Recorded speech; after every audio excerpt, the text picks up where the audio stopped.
Então, muito obrigado pela oportunidade que eu tenho de poder estar aqui com vocês, para poder partilhar. Brennan Manning é um camarada que, na minha opinião, dos caras que escreveram muitas coisas, escreveram para valer, ele é um dos que batem disparado uma sinceridade e uma compreensão extraordinária do que é que significa a natureza humana e de ser sincero e honesto com relação à sua vida. Mas Brennan Manning, para mim, eu acho que é uma espécie de campeão de recaídas que a gente encontra na história da literatura cristã. Brennan Manning. Ele tem um livro dele, vários livros, um dele é Evangelho Maltrapilho, que esse ano vou estudar com os camaradas do IBAB Adulto. Ano passado, estudamos um livrinho pequenininho, mas pensa num livrinho pequenininho, mas bom demais, que é O Anseio Furioso de Deus, do Brennan Manning. E ele começa o seu livro, e alguns deles ele repete, ele começa a se apresentar mais ou menos assim: meu nome é Brennan, eu sou alcoólatra. Imagina só como você vai se apresentar logo de cara, né? Meu nome é Brennan, eu sou alcoólatra. As vezes que estive preso pelo alcoolismo e todas as vezes que caí, isso são partes da minha vida, mas não é toda a minha vida. Meu nome é Brennan, eu fui sacerdote católico. Eu deixei de ser sacerdote católico. Eu passei a ser sacerdote evangélico. Depois eu voltei a ser sacerdote católico. Mas isso é parte da minha vida, mas não é toda a minha vida. Meu nome é Brennan. Eu já fui casado. Primeiro, já fui do celibato. Mas também depois fui casado. E depois me divorciei. E depois casei. E depois me divorciei de novo. E depois agora não estou mais casado. Essa é parte da minha história, mas não é toda a minha história. Imagina se todos nós nos apresentássemos com essa sinceridade, ninguém ia querer ficar perto do outro. Diz aí o profeta de que de longe todo mundo é normal, né?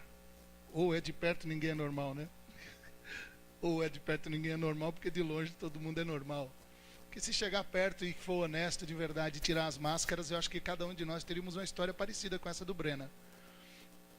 Mas ele não termina a apresentação assim, ele termina assim: meu nome é Brennan. Quantas vezes eu fiquei em pé e quantas vezes eu recaí, eu não sei. Mas a parte mais importante da minha história é que eu sou um pecador salvo, lavado pelo sangue de Jesus e alcançado pela graça do Senhor.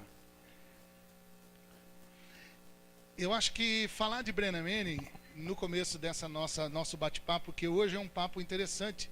Nós vamos falar sobre recaídas e eu vou dar mais uma aulinha de escola dominical com vocês aqui.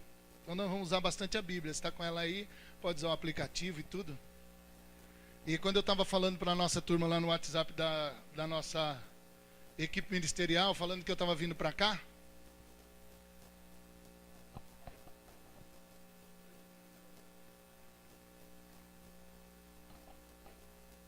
avisei para o pessoal que estava vindo para cá. Eu disse a eles e disse também para os meus camaradas que estavam no carro: eu vou lá falar de um tema que eu domino: recaídas. Manjo bem desse tema, tá certo? Tem só um outro tema que eu manjo mais: pecado. Eu entendo pra caramba de pecado. E não por conta dos outros, mas por conta de que eu sei olhar direitinho para dentro de mim. Eu quero começar com um versículo que com ele terminarei. Marcos 14, versículo 38. Marcos 14, 38, eu vou ler do 37. Me acompanha aí. Depois voltou e encontrou os 3 discípulos dormindo. Então disse a Pedro: Simão, você está dormindo? Será que não pode vigiar nem uma hora? Vigiem e orem para que não sejam tentados. É fácil querer resistir à tentação, o difícil mesmo é conseguir. Estou lendo na NTLH. Mas aqui essa coisa de entrar em tentação, cair em tentação, ceder à tentação. Precisa vigiar e orar para a gente não cair em tentação, não ceder em tentação, não entrar em tentação. E é interessante aqui que ele diz assim: olha, querer resistir à tentação, todo mundo quer. Mas conseguir é outros 500, é outro papo. Até a gente quer, né? Não pisar na bola. Principalmente quando a gente toma um porre e faz um bocado de bobagem numa noite. E aí, junto com o porre, vem as bobagens, vem um monte de coisa. Você fica uma ressaca, que não é só ressaca da cachaça, é ressaca moral, um monte de vergonha. Eu não sei, os irmãos e as irmãs que evidentemente nunca passaram por isso, lindos. Você não sabe como é ruim ressaca. Agora, quem manja de ressaca sabe o que eu estou falando, não precisa concordar muito assintosamente. Não dê bandeira agora. Agora não é hora de dar bandeira. Mas olha, ressaca de cachaça, ressaca moral. Que você fala assim, meu Deus, não é possível que eu fiz isso. Não é possível que eu fiz isso com aquela pessoa. Não é possível que eu fiz isso com aquela pessoa naquele lugar. E não é possível que aquilo que eu fiz com aquela pessoa naquele lugar já está no Facebook.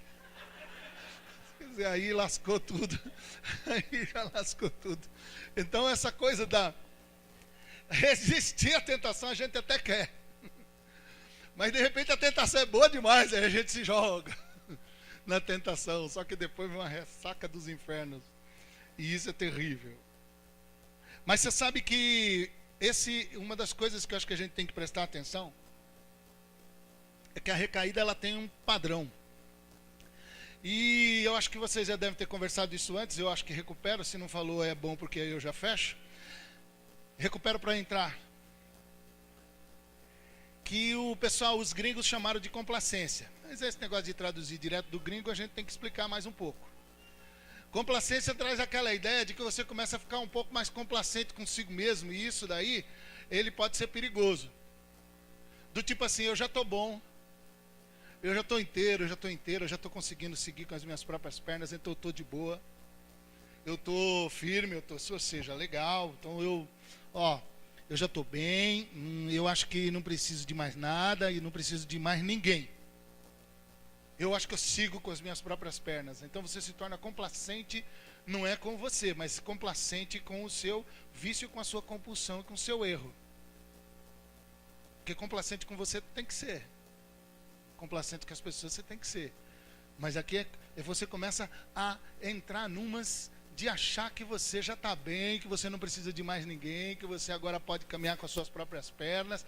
Isso daí é uma porta perigosíssima numa caminhada, ou seja, você já começou a startar o processo de recaída. Logo depois vem aquilo que é confusão. Você começa a falar assim, putz, eu acho que não era tudo isso não, acho que não precisa desse negócio de CR não. O pessoal que eu acho que precisa de CR é somente aquele pessoal que já está todo destruído, adicto com questão de cachaça, que todo dia o cachorro lambe a boca do batom que o gato deu. Então assim, você fica ali achando, putz, eu acho que essa turma aí é que precisa de CR, eu não preciso disso não, o que é isso, eu acho que é um exagero. Acho que exagerou demais. Eu entrei na vibe e eu acho que eu não estou entrando nessa. Eu acho que não precisava. Não era tudo isso não. Não era tudo isso não. Pronto, aí já começou a segunda descidinha do inferno. Primeiro, complacência com o seu erro, certo? Eu acho que eu já estou bem, já estou numa boa. Segundo, fica numa confusão. Eu acho que não era tudo isso não. Acho que eu não preciso de nada disso não. Eu acho que não é isso não. E aí vou tocando a vida de um jeito que começa a abrir aí. Então você já começou a descer a escadaria do inferno. Então, a complacência com o erro, a confusão em achar que estava ou não estava precisando, que isso é ou não é para você. Eu acho que CR tinha que ser alguma coisa que toda a igreja tinha que estudar, todo mundo. Todo mundo. O que vocês estão fazendo aqui nas celebrações de domingo, eu acho que é o que tinha que acontecer na IBAB. É o que tinha que acontecer em todas as igrejas. Vocês estão à frente da IBAB. O que é maravilhoso, eu acho. Saber disso. Porque tem muita igreja que está à frente da IBAB em muitas coisas. É porque nós estamos na onda. Estamos na ondinha. Esse negócio de ondinha é perigoso. Eu já sei disso faz tempo. Então assim, você tem a complacência, você tem a confusão. E você tem o comprometimento, que não tem nada a ver com ficar comprometido com Deus ou comprometido com a recuperação, não. Você compromete o processo. Você compromete o processo por quê? Porque você volta ao lugar da tentação. Você volta aos ambientes de tentação, que comprometem o seu processo de recuperação, o seu processo de caminhada, o seu processo de você fica vulnerável. É aquele cara que fala assim, vou voltar para Vegas só para ver o show. Vou voltar para Vegas só para ver o show. Ou senão eu vou ver até onde vai essa pouca vergonha. Já viu aqueles vídeos super sem vergonha? Você fala assim, não, agora eu vou ver, estou firme. Tô firme agora. Aí você fica vendo lá. Vou ver agora, para ver até o fim, que onde vai essa pouca vergonha. Voltar a ambientes e voltar a parcerias, voltar a caminhar com gente que na verdade só te derruba, é o comprometimento do processo. Isso aqui pode ser um comprometimento do processo gravíssimo. Isso aqui, ó. Isso aqui, ó. Esse Satanás segue você como uma possessão que você acha que possui, mas que possui você. Certo? Então fique esperto. Fique esperto. Então você tem o aspecto que seria aí do padrão da recaída, aquela complacência com o erro, não é? Acho que eu já estou pronto, já estou bom. Depois você entra na confusão. Acho que não era tudo isso não. Acho que exagerei um pouco mais. Aí você vai comprometer tudo porque você começa a voltar nos lugarzinhos, que eram os lugarzinhos onde você fazia as suas pataquadas. Aí você começa a visitar, revisitar. E aí a catástrofe. A casa cai. A casa cai. Que nem o Denilson que a gente caminhou com ele, eu já falei do Denilson aqui, acho que no último encontro, o Denilson encontramos o Denilson vivia morando debaixo do viaduto Antártica, vivia sendo lavado pelos caras que eram companheiros dele, que não tomava banho debaixo do viaduto, porque ele fedia mais do que eles. O primeiro dia que eu abracei Denilson, eu fiquei com cheiro de Denilson na minha alma, no meu corpo, na minha mente, no meu coração, nas minhas emoções, durante 1 mês e meio, quase 2. Aí Denilson sai daquilo ali, começa a caminhar na caverna de Adulão. Denilson era o tipo de cara que tinha uma garrafinha que ele chegava ali no posto de Ipiranga ali da Sumaré, enchia de etanol, espremia limão e tol. Estou falando de Denilson. Aí Denilson começa a caminhar bem, aceita Jesus como Salvador. Eu batizo o Denilson. Denilson batizado, indo bem, caminhando bem, não prestou atenção. Começou a se apaixonar pela professora que o alfabetizava. Isso despertou um gatilho. Você vai saber sobre gatilhos no meio da caminhada toda aqui. De onde vêm esses gatilhos, o que são esses gatilhos. Se não falaram, ainda vão falar. Aí Denilson foi nesse negócio da complacência, entrou pelo caminho da confusão e comprometeu o processo, começou a visitar lugares onde ele já tinha visitado, que não poderia voltar. E a recaída do Denilson foi horrorosa, e eu achei que o Denilson tinha morrido, e eu fiquei caminhando atrás do Denilson, no centro da cidade, ali, por tudo que é canto de viaduto, para tentar achar o Denilson, porque eu achei que o Denilson já estava morto.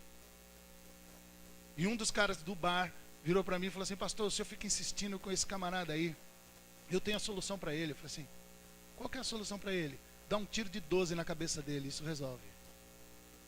Aí eu olhei pro cara assim e falei assim: já pensou se todo mundo que volta a fazer bobagem levasse um tiro de 12 na cara?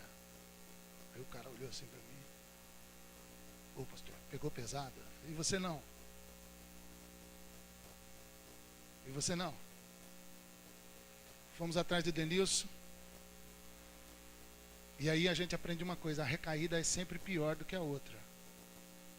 É mais difícil. Muito mais difícil.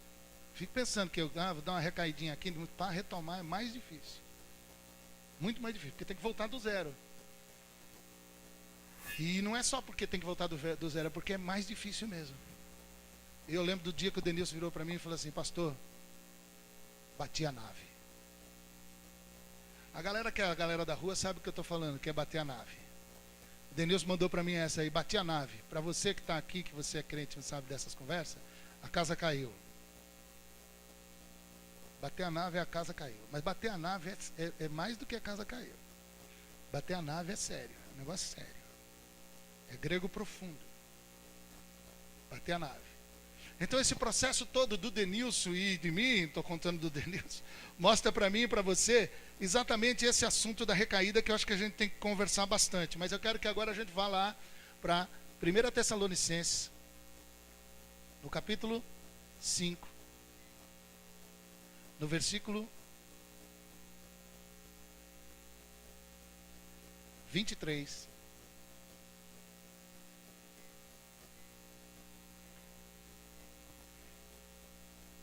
que é que pode causar recaída? Vamos conversar sobre isso agora. Como é que você quer aprender a recair? Vamos agora. Vou te dar aqui a regra para você recair. Beleza? Ok? Só que não, né? Mas presta atenção, é bom prestar atenção. 1 Tessalonicenses 5, 23. Que Deus, que nos dá a paz, faça com que vocês sejam completamente dedicados a Ele. E que Ele conserve o espírito, a alma e o corpo de vocês livres de toda mancha, para o dia em que vier o nosso Senhor Jesus Cristo. Aquele que os chama é fiel e fará isso.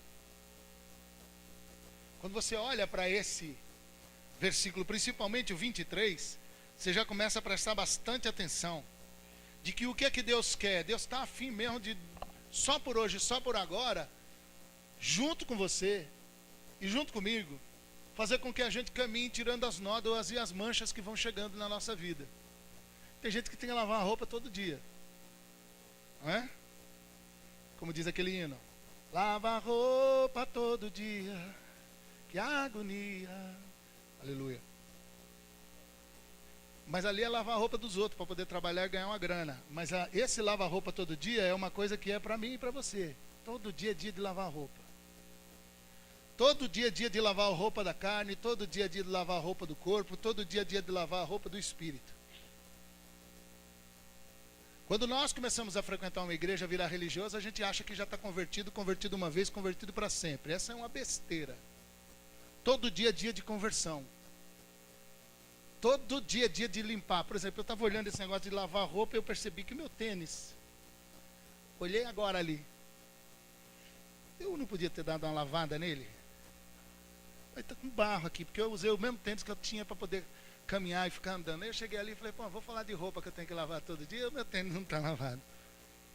Todo dia é dia de lavar roupa. E quem anda na vida suja o pé.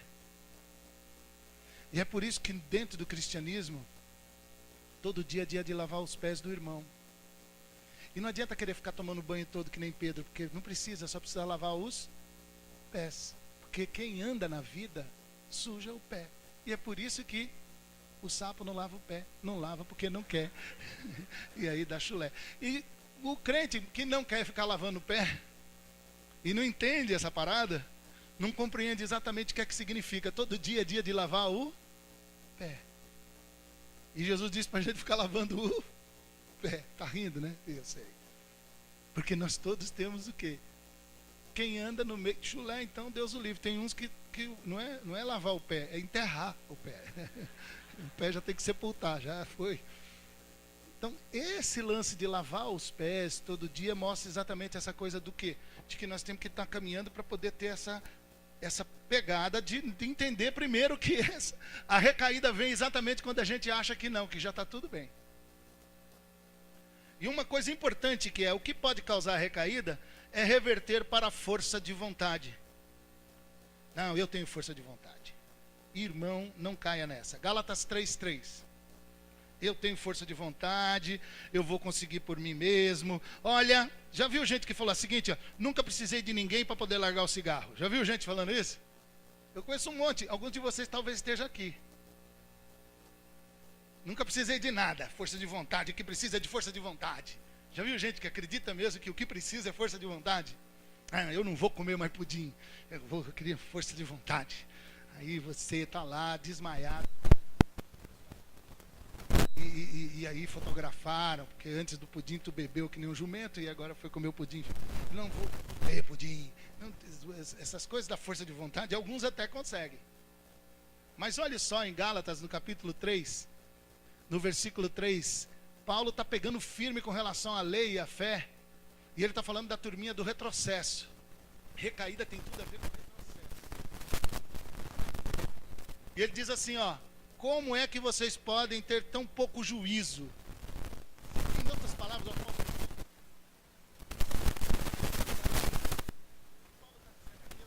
seus lesados.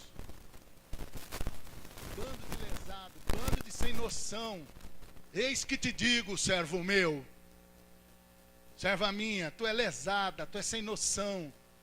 Ó, congregação, sermão de hoje, os sem noção, vocês. Imagina que pregador, Chamar Paulo, Deus o livre. Ainda bem que já morreu. Como é que vocês podem ter tão pouco juízo? Vocês começaram a sua vida pelo poder do Espírito de Deus e agora querem ir até o fim pelas próprias forças. Começaram a fé entendendo que não é você que se salva, é Deus que te salva. Não é você que se garante na santificação, é Deus que caminha em você e com você na sua santificação. Começou tão bem entendendo que não é por você, mas é por Deus em você. Começou compreendendo de que você só amou Jesus porque Ele te amou primeiro, porque se Ele não amasse você primeiro, você não conseguiria amá-lo primeiro. Pô, começou entendendo tudo isso e agora tu está entendendo, tu está achando que você se garante, você confia no seu taco. Agora você acha mesmo que você tem méritos? Agora você acha mesmo que você que vai garantir a sua salvação? Pô, no grego profundo ou em línguas estranhas, com ou sem tradução, o nome para isso é gente sem noção. Perder o juízo é reverter. E essa é a primeira coisa perigosa que você tem que entender. Reverter para a força de vontade. Deixar de largar aquilo que você começou entendendo que é. Se não for Deus em você, meu, já era. Não consegue. E aí você começa a achar que é porque você é bom, você é boa. E você agora pode, por a sua força de vontade, conseguir isso. Não consegue. Meu, desde o Velho Testamento os caras já sabiam, Zacarias 4:6. Nem por força, nem por violência. Olha o nome do cara, o profeta, Zacarias. Sacou? Zacarias, pô. Nem por força, nem por violência, mas pelo meu Espírito, diz o Senhor. Então, tu quer cair? Começa a achar que você é que se garante. Quer iniciar a recaída? Começa a deixar de lado o fato de que é Deus, é pela força de Deus, e começa a falar que agora é por causa da sua força de vontade. Pronto, já começou a desgraceira. A segunda coisa importante é ignorar um dos passos. Vai de novo, Gálatas 5, versículo 7. Falei para vocês que ia ter uma aula de EBD. 5:7. Se alguém quiser ler alto, pode ler. Um de cada vez, claro.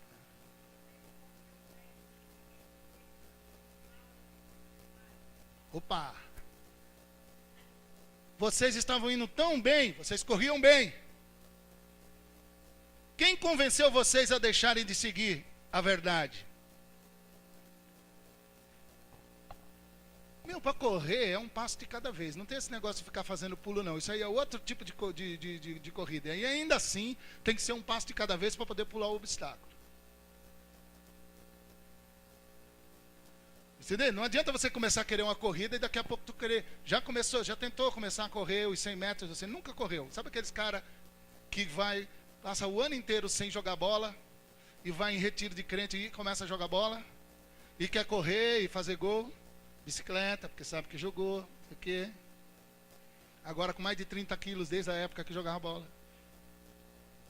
Tu quer começar a sair correndo já. Sempre dá o quê? É errado. Ou essa outra coisa que você pensou.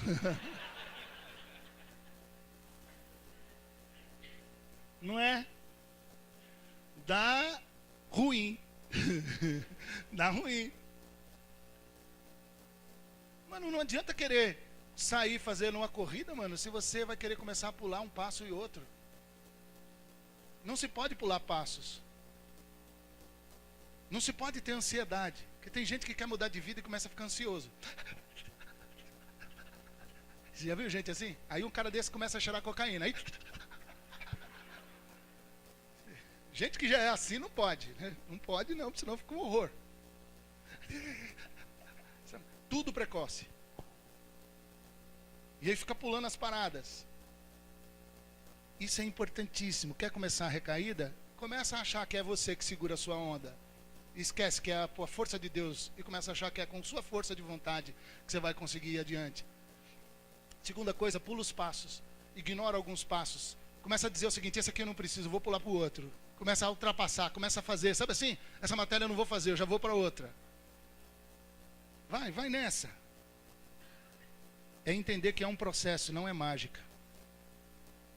Estamos falando de um processo calmo, lento, não é mágica. Tenha paciência. Aqui a menina estava conversando aqui, beleza essa performance que foi feita, a música muito bem escolhida, a bailarina maravilhosa. Enfim, a moça que cantou e que interpretou, muito bom.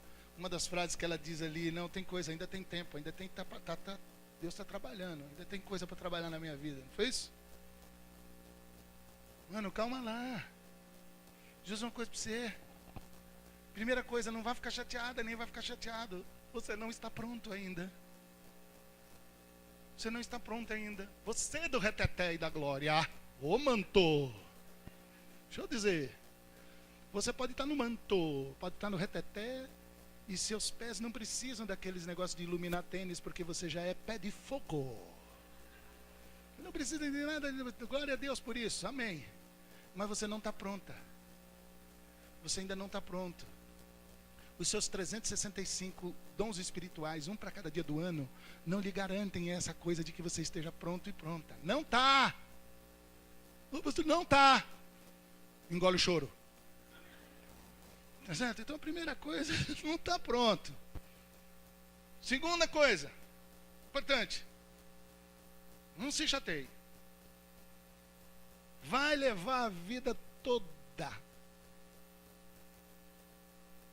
Como é que é, pastor? Vida toda. Quer morrer logo? Não. Então, take it easy. Don't worry, be happy.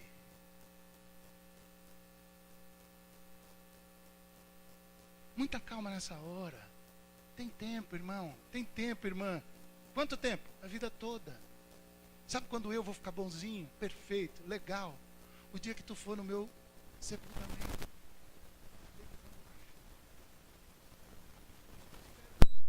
Numa cara boa. Aí você chega lá e fala assim, finalmente agora a televisão está pronta. Porque enquanto não chegar esse dia, mano, só por hoje, só por agora, é um processo. Não é mágica. Esse negócio de igreja que apresenta coisa mágica, espiritualidade mágica, que você entra no culto agora, você vai receber a unção da sua vida. Eu agora quero lhe dizer que você sairá daqui vitorioso, vitoriosa. E eu ministro e profetizo sobre ti, e você recebe a parada. Pronto, você sai dali resolvido, resolvida. Se ferrou. Caiu na conversa mole. Isso é do Satanás. Não, mas ele estava cheio do espírito, do demônio, do cão. Não caia nessa. Só por hoje, só por agora. Pela misericórdia de Jesus, eu vou e me apresento diante de Jesus, peço perdão. Me levanto de novo, porque na verdade nem eu que me levanto, Ele que me levanta junto com os meus irmãos, e aí eu sigo. E eu sigo dizendo o seguinte, glória a Jesus. Porque, olha, eu sinceramente não sei o que vai continuar acontecendo ou o que vai acontecer. Mas de uma coisa eu sei, Jesus está comigo o tempo todo enquanto eu viver. Essa é toda a diferença. Essa é toda a diferença. Preste atenção nisso. Ignorar que o que um dos passos, achar que é mágica, não, é um processo. Terceira coisa para a recaída, tentar se recuperar sem apoio. Tentar se recuperar sozinho, um pouco do que eu disse agora. Tentar se levantar sozinho. Continuar andando como se... Continue andando sozinho para você ver o quanto vai dar de ruim isso daí. É questão de tempo. Dê uma olhada lá num texto que você também conhece, Eclesiastes 4, 9.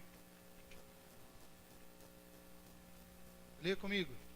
Aliás, viu, espiritualidade, tem que prestar bastante atenção na minha, na sua, na nossa espiritualidade, a nossa caminhada com fé. A gente tem que estar olhando a Bíblia, mas tem que prestar atenção numa coisa daqui. Eu também leio a Bíblia, também sabemos de Bíblia, eu sei de Bíblia, pastor. O que o senhor vai ler aí, eu também já sei. Eu quero lhe dizer o seguinte, para interpretar a Bíblia, existem 3 chaves. Acho que eu já falei isso aqui, vou falar de novo. Chave de ouro, chave de prata, chave de bronze. Chave de bronze, a Bíblia interpreta toda a Bíblia. A Bíblia interpreta a Bíblia, mas é chave de bronze. Chave de prata, o Novo Testamento interpreta o Velho Testamento. Chave de prata. Chave de ouro. O Evangelho, Jesus, sua obra, sua vida, Mateus, Marcos, Lucas e João. Essa é a chave de ouro que abre todos os livros do Velho Testamento. Então você que fica rotando o versículo bíblico, eu quero saber que chave que você está usando. Porque dependendo da chave que você usar, tu vai inventar uma heresia desse daí que faz com que você saia achando que você já está livre. Beleza? Então presta atenção nisso. Quando você olha aí, Eclesiastes capítulo 4, 9. Duas pessoas podem ganhar muito mais. Se uma delas o quê? Cai, a outra ajuda a si. Se alguém está sozinho e cai, fica em má situação, porque não tem ninguém que o ajude a si. Então não caia nessa, tentar se recuperar sem apoio. É importante perceber e prestar atenção nisso. A quarta fase para você recair e ficar recaindo o tempo todo é continuar arrogante. Continuar se achando. Mas se achando com arrogância. É diferente um cara que se acha, porque tem gente que se acha e é bacana. Mas tem gente que se acha e é arrogante. Tem gente que se acha e é pedante. Não tem espírito ensinável. Se acha, é arrogante, é pedante, é um chato, é um porre.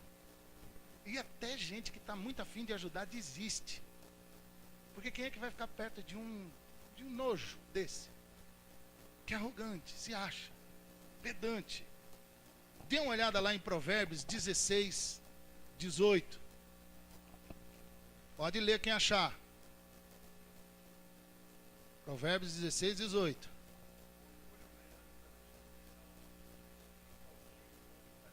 O orgulho antes da destruição, o espírito altivo antes da queda. Que nem NTLH fala assim, a desgraça. Altivez faz a desgraça. Então uma pessoa, quando ela começa a se tornar arrogante, dê uma olhada em 1 Coríntios 10, 12. Aliás, 1 Coríntios, a carta aos Coríntios, Paulo, quando vai e escreve, tem uma carta aos Coríntios que é a carta mais brava de Paulo. E olha que essa primeira já está brava, uma sumiu. Ninguém achou essa carta super brava de Paulo com Corinto. Ainda bem, porque se hoje ela existisse, tem pastor que gosta de matar crente, e fazer estudo bíblico só com essa carta horrível de Paulo, a mais pesada. Paulo pega pesado com o pessoal de Corinto. O pessoal de Corinto era muito orgulhoso, muito altivo, muito arrogante. Tinha um ditado popular da época que dizia o seguinte: se você andar nas ruas de Corinto, você vai encontrar 500 pessoas que sabem a solução para o universo.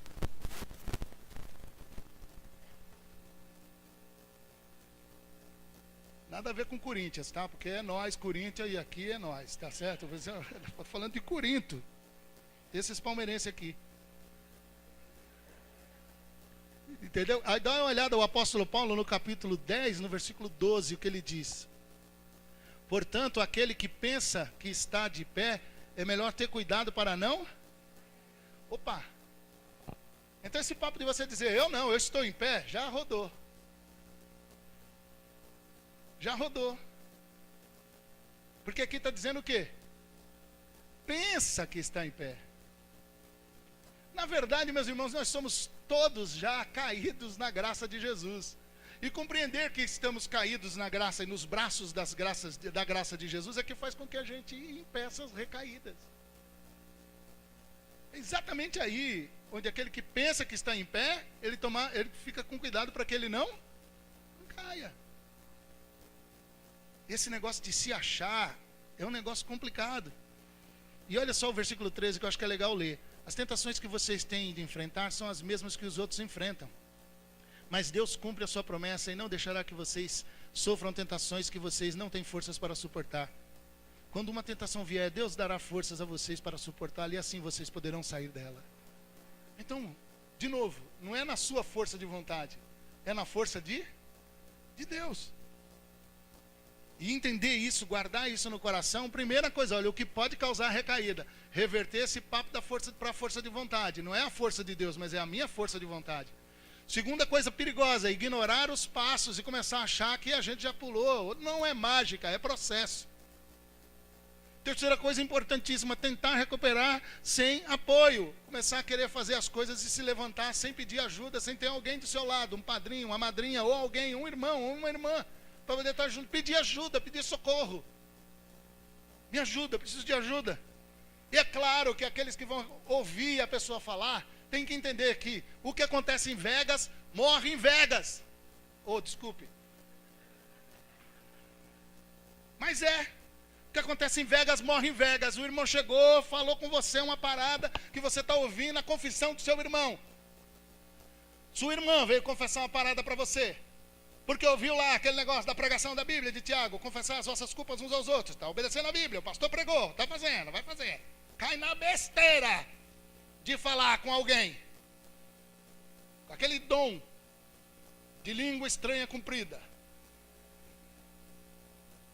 E crente tem uma mania de fazer fofoca de maneira espiritual. Ouve a confissão do irmão aqui, o irmão falou com ele aqui. Aí tem uma oração, uma reuniãozinha de oração de 150 pessoas. Aí ele começa. Irmãos, vamos orar pelo irmão fulano de tal. Imagine, o irmão fulano de tal fez isso. Oremos por ele, porque ele também fez aquilo. Oremos, irmãos, olha, eu estou aqui só pedindo oração. Então, pelo amor de Deus, fique esperto e esperta.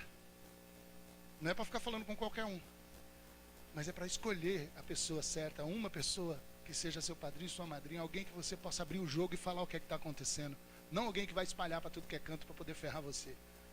Tá certo? E você, em nome de Jesus, todos nós, em nome de Jesus, vamos ser essa pessoa, a ponto da pessoa ficar em dúvida de quem vai escolher. Não é dúvida porque não tem quem escolher. Vai ficar em dúvida porque aqui nessa igreja eu posso falar com qualquer mulher e com qualquer homem, porque eles vão guardar segredo e vão me ouvir com um coração misericordioso. Sensacional. Essa que é a pegada. E aí você começa a perceber exatamente o quê? Que quando você vai pedir apoio, você percebe o seguinte: opa, peraí, eu não posso ter uma atitude arrogante. Tem que abaixar a bola, estou precisando de ajuda. E quem diz que está precisando de ajuda, deixa de lado a arrogância. E aí uma coisa que a gente pode prevenir, e indo para o final, como é que eu posso prevenir a recaída? Meus irmãos, eu vou falar esses 3 pontos bem rápido, com 3 versículos, mas eu queria muito que você entendesse uma coisa. Vocês estão olhando para mim aqui? Pensa num sujeito que gosta de pecar.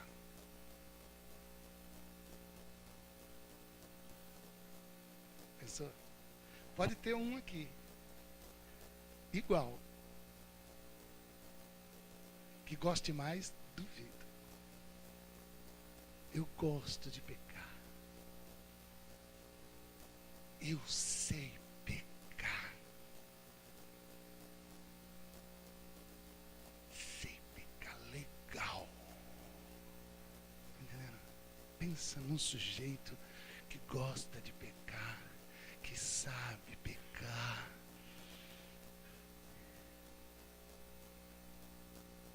Eu. Pensou? Então pensa num sujeito que precisa todo dia ficar esperto. Eu. Todo dia tem que ficar esperto, porque se eu der uma vacilada comigo, eu me ferro. Entendeu, não? Porque eu gosto de pecar, eu sei pecar. Afinal, não é à toa que chego aos meus 56 anos com uma capivara desgraçada de pecado, que a maioria dela, graças a Deus, vocês não sabem. Tá certo? Então vai por mim. Não, agora, claro, vai pela Bíblia, mas eu estou falando, vai na minha que você... Enfim, vai na minha. Primeira coisa, avaliação. 2 Coríntios 13:5. Alguém acha isso aí para mim, por favor? Como prevenir a recaída?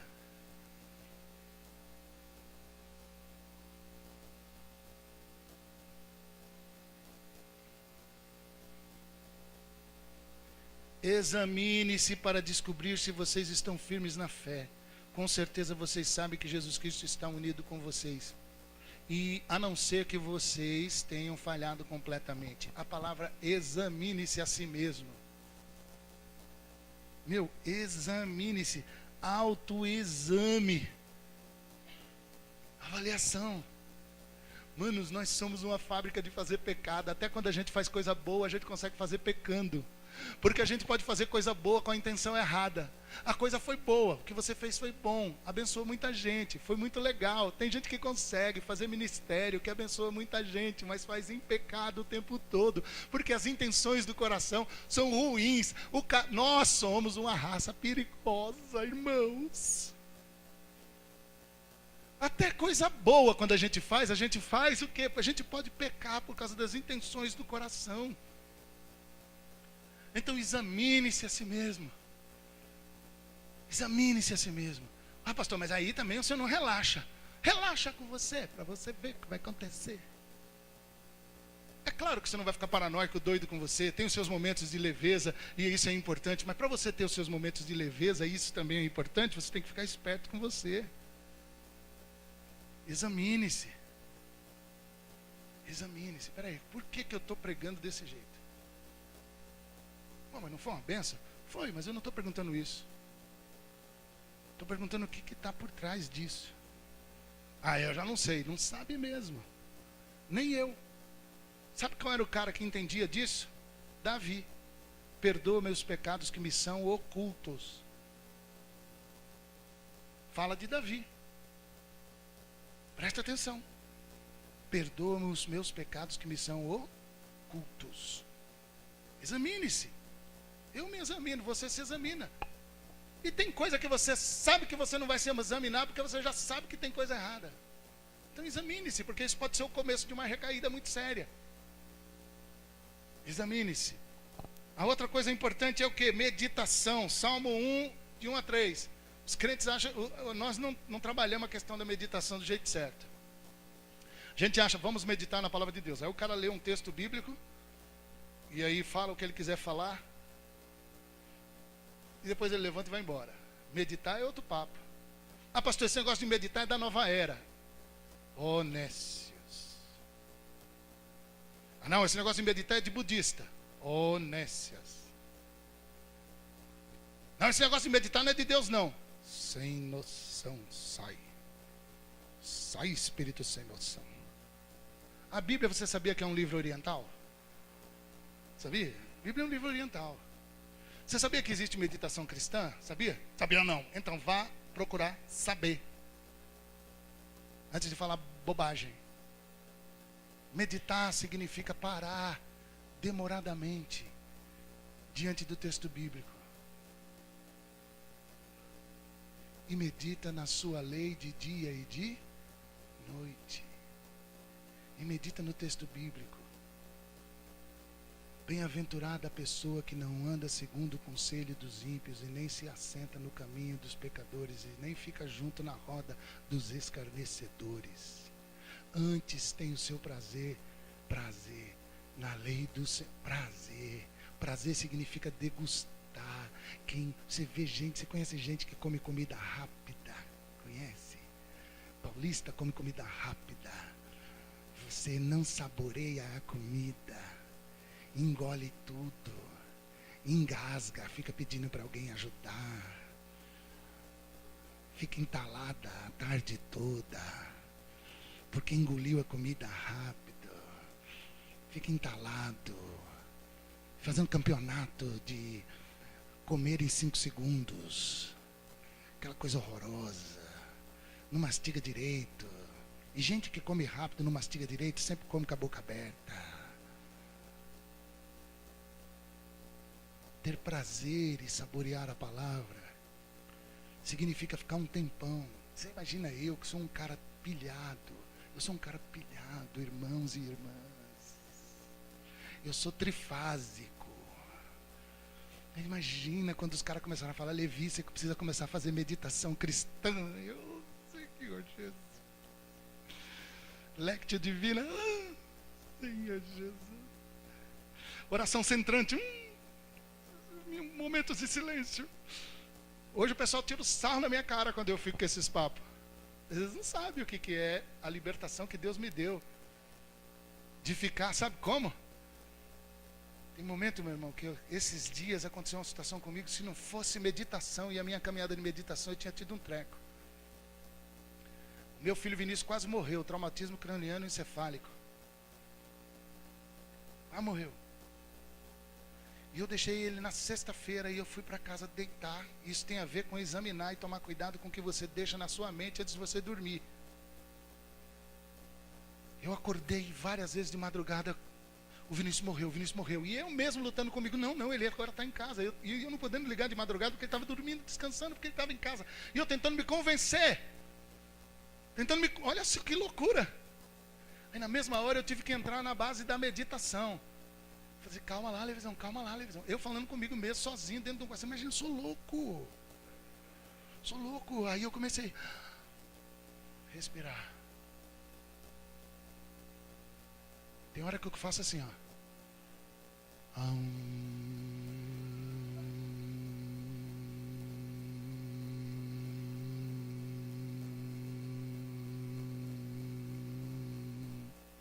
Depois eu ficar nervoso, né?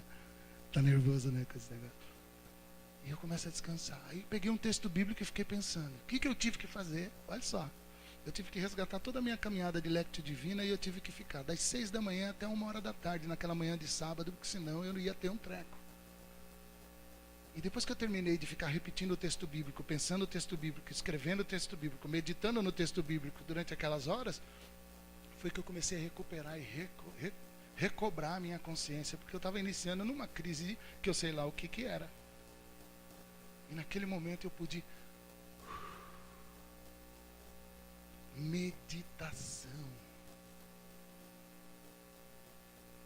Sabe a história do padre? Eu já contei aqui, que o cara chegava antes de entrar. Contei na noite, não sei lá. Se contei, conta agora. Padre do deserto, com um monte de discípulos novos que acabaram de chegar, e aqueles mais velhos estavam ali. O trabalho numa caminhada durante o dia nos monastérios, nos mosteiros, é uma coisa que acontece mais ou menos assim. Os caras levantam muito cedo na alvorada, fazem as suas primeiras orações, comem juntos, tomam um café, depois eles vão trabalhar. Trabalho de roça, preparando as coisas, limpando, arrumando, tudo mais, trabalhar. À noite, na hora do almoço, todo mundo almoça junto, porque é a cozinha comunitária. À tarde, todo mundo trabalhando. Depois, no final da tarde, jantar, todo mundo toma seu banho e cada um vai para sua cela, para sua casinha para poder dormir, fazer as últimas orações. E aí tinha um cara que era um padre bem dos antigos, um tiozinho, que ele chegava assim, antes dele entrar na cela, ele dava uma parada na cela, dava uma volta na cela. Presta atenção no que eu vou falar para você, hein? Tem a ver com meditação. Parava aqui de novo, dava uma volta mais ainda. Você imagina o discípulo estressadinho que chegou agora, esse negócio. E você que está aí agora pensando, não vai acabar esse negócio. 3 voltas. Aí o discípulo novinho, estressadinho, chegou nele e falou assim: mestre, por favor, olha, eu já estou aqui há muito tempo, 2 dias. Eu não aguento mais ver o senhor com essa conversa. Você pode explicar para mim o que é que significa isso daí, essas voltas? Ele falou assim: sabe, meu filho, o que é? Durante o dia a gente passa com tantos pensamentos. E com as conversas que a gente tem com as pessoas, pensamentos que surgem, tentações que surgem na cabeça da gente, a gente caminha o dia inteiro com esses negócios. E se a gente chegar antes de dormir, antes de entrar para dormir, e não tratar disso com Deus de maneira muito séria, a gente vai entrar, vai dormir, e essas coisas vão entrar dentro do nosso sono, e são como demônios que vão nos atormentar a noite inteira. E no dia seguinte a gente vai estar muito mais propenso a fazer mais coisa errada do que o dia de hoje.